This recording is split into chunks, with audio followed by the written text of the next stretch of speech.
ઓમ નમો નારાયણ. હું અરુણાબેન પી ગોસ્વામી સુરતથી તમારું સ્વાગત કરું છું અરુસ કિચનમાં. તો આજે આપણે બનાવશું પનીર અફઘાની. તો એના સારું આપણે પનીર જોઈએ તો આ આપણે લીધું 250-300 ગ્રામ જેટલું પનીર છે અને ડુંગળી. તો 3 થી 4 આપણે ડુંગળી લીધી છે અને 2 લીલા મરચાં, લીલા ધાણા. આપણે ધાણા થોડાક આમાં વધારે જોઈએ લીલા, અને લસણ ને આદું, અને થોડુંક આપણે લીધું છે દહીં, અડધો કપ જેટલું. થોડાક આપણે કાજુ લીધા છે અને તાજી આપણે મલાઈ લીધી છે 2 ચમચી. મીઠું જોઈએ સ્વાદ પ્રમાણે, અને થોડોક આપણે મરી પાવડર લીધો છે, અને નોર્મલ રેગ્યુલર મસાલા જોઈએ, ને હળદર ને હિંગ ને ધાણા જીરું ને એવું, અને થોડાક આપણે આખા મસાલા જોઈએ.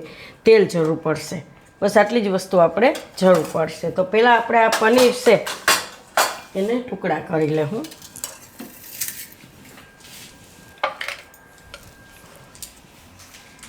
તો તમે ચોરસ કાપી શકો અને સ્ક્વેરમાં કે ગમે એ રીતે તમને જેવું ગમે એ રીતે કાપી શકો એમ. તો આને આપણે આ રીતના કરશું અને એમાંથી 2 કરશું. આ રીતના આપણે ટુકડા કરી લેવું પનીરના.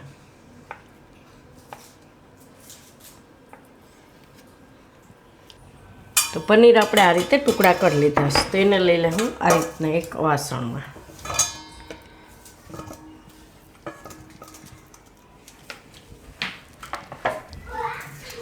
હવે એમાં મરી પાવડર નાખીશું આપણે, થોડુંક મીઠું નાખીશું,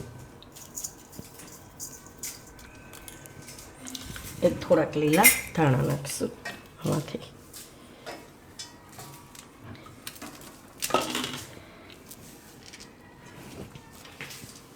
આ રીતે ઝીણા ઝીણા કાપીને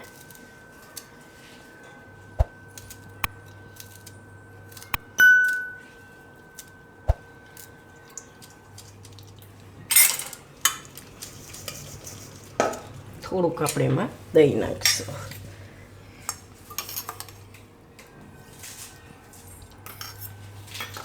અને મિક્સ કરી લઈશું.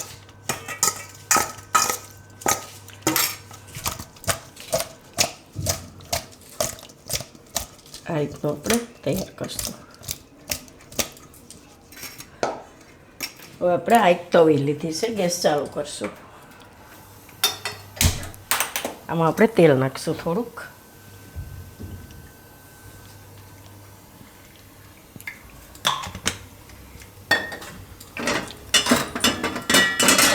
આ રીતે આ તેલમાં આપણે પનીર મૂકી દેવું, ગોઠવી દેવું આ રીતે.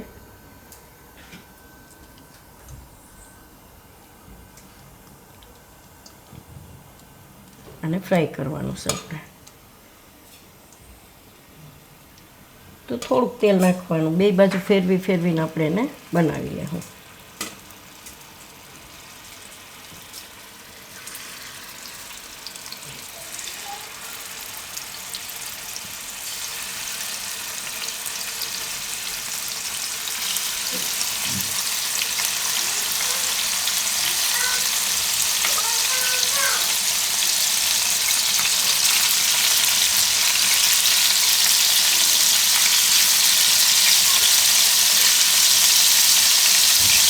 આ રીતે બધું પનીર ગોઠવી દેવાનું.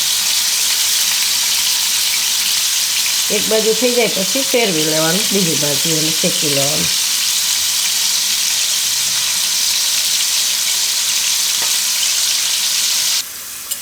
અને આપણે 2 બાજુ ફેરવીને શેકી લેવાનું. આ રીતનો થોડોક કલર આવે ને એવો. તો ગેસ ધીમો રાખીને એને થવા દેવું આપણે, વચ્ચે ફેરવતા રહેવું. તો ત્યાં સુધીમાં આપણે ગ્રેવીની તૈયારી કરી લેવું. આ એક મિક્સર જાર લીધી, આમાં આપણે નાખી દેવું આ લીલા ધાણા, ડાઠિયા હારે જ.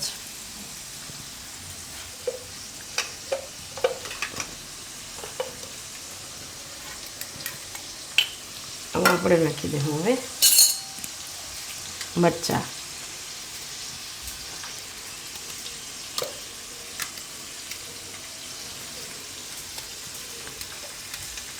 અને ડુંગળી.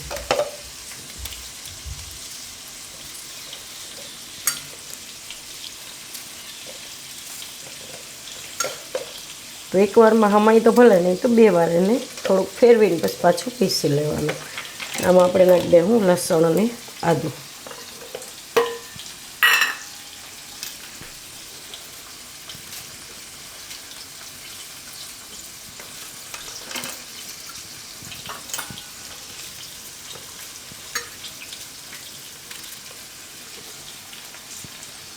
અને કાજુ.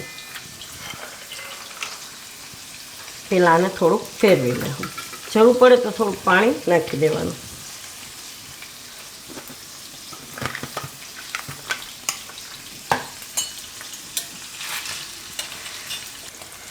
તો આપણે ગ્રેવીનું બધું પીસી લીધું છે આ રીતનું. એને અત્યારે સાઈડમાં રાખી દેવું. પનીર આપણે જોઈ લઈએ. તો પનીર આ રીતનું આપણે શેકવાનું, આ રીતનું થઈ જવું જોઈએ. તો આને આપણે કાઢી લેવું બધું પનીર. ગેસ બંધ કરી દેવું થોડીક વાર. બધું પનીર આમાં કાઢી લેવું. એકદમ સોફ્ટ થઈ ગયું છે અને એકદમ સરસ થઈ ગયું છે.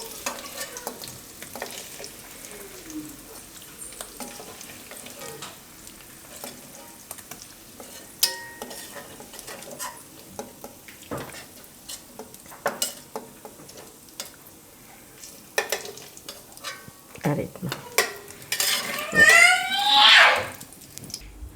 તો પનીર આપણે કાઢી લીધું છે. હવે આમાં જ આપણે વઘાર કરી નાખીશું. ગેસ ચાલુ કરશું. આમાં થોડુંક હજી તેલ નાખી દેવું. હવે આને ગરમ થવા દેવું. આ ગરમ થઈ ગયું છે. એમાં આપણે થોડાક આખા મસાલા નાખીશું. તેજ પત્તા ના બાદિયા, થોડાક મરી ને લવિંગ, તજ. હવે આમાં આપણે આ ગ્રેવી નાખી દઈએ.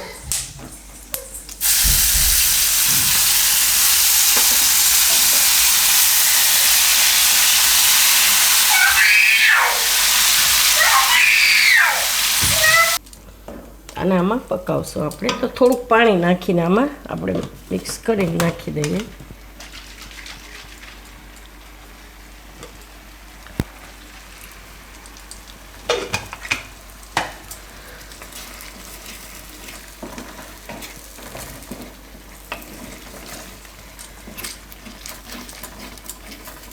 મીઠું નાખી દઉં થોડુંક.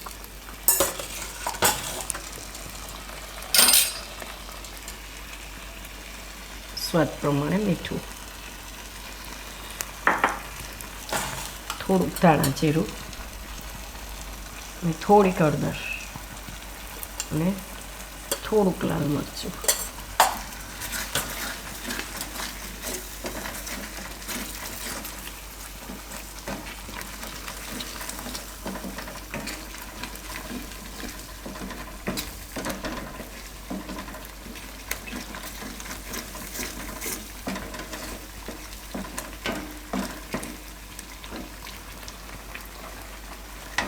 થોડીક વાર આને પાકવા દે. હું તેલ છૂટું પડે ત્યાં સુધી. તો આને આપણે થોડીક વાર પકાવી લીધું. સારી રીતે તેલ છૂટું પડવા માંડશે ગ્રેવીમાંથી, ત્યાં સુધી પકાવવાનું. એ આપણે આમાં જે મરી પાવડર થોડોક હતો એ નાખી દેવો. અને આપણે આ મલાઈ લીધી હતી એ નાખી દેવું.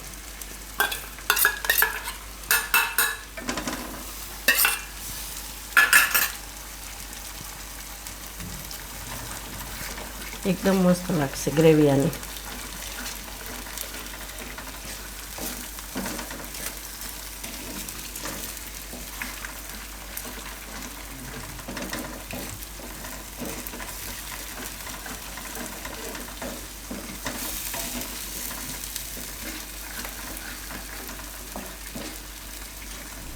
તમારે આના કરતાં જો ગ્રેવી પાતળી કરવી હોય તો થોડુંક પાણી નાખી શકો એમ.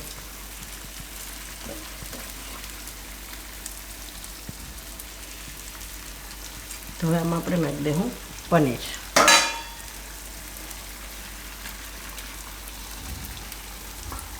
અને મિક્સ કરી નાખવાનું.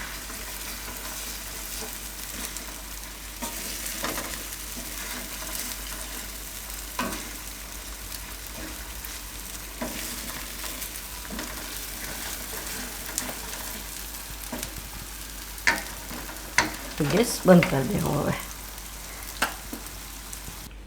આને આપણે હવે નીચે ઉતારી લેવું.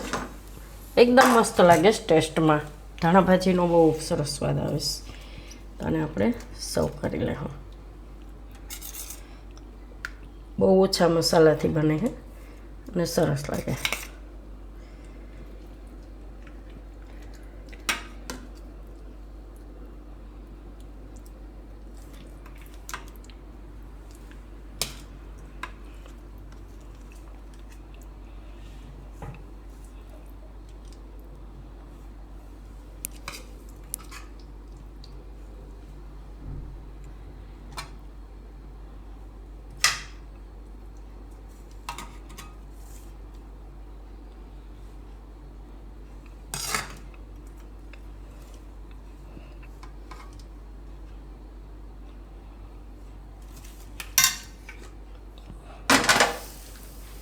તો તૈયાર છે આપણું પનીર અફઘાની. તો જો તમને મારી આ રેસીપી પસંદ આવી હોય તો એને લાઇક કરજો, શેર કરજો અને મારી ચેનલને સબસ્ક્રાઈબ કરજો અને બેલ આઇકન દબાવવાનું ના ભૂલતા. કમેન્ટ કરીને કહેજો કે તમને કેવું લાગ્યું આ પનીર અફઘાની.